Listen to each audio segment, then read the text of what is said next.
of speculation about his disappearance from public view. China has removed its newly appointed Foreign Minister Qingdong and replaced him with his predecessor Wang Yi as associate of President 11 Jinping. Mr. Qin was promoted rather quickly, but his removal without an official explanation continues to fuel speculations over what happened. Our China correspondent Stephen McDonald is following the story in Beijing.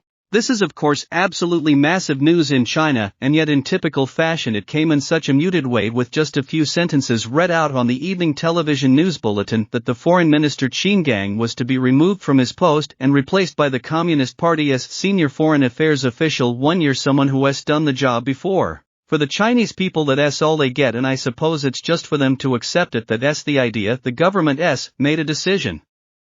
That is your foreign minister. He has gone. No more explanation why. The interesting thing though is how somebody who was seen as being so close to Xi Jinping, who was appointed by Xi Jinping only half a year ago, could have so quickly been removed from this post, and because of the opaque nature of governance.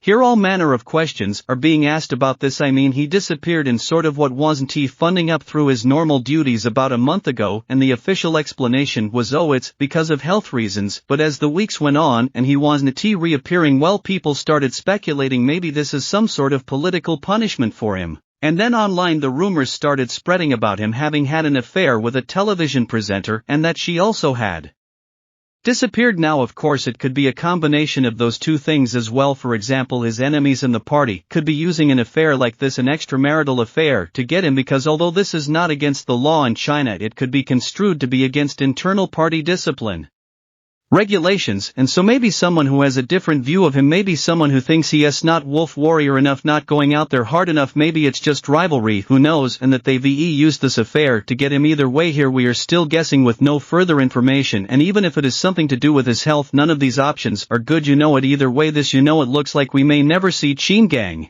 in public life again. And if you look at the Foreign Ministry's website, his name is already being scrubbed from the records. That was our Beijing correspondent Stephen McDonald.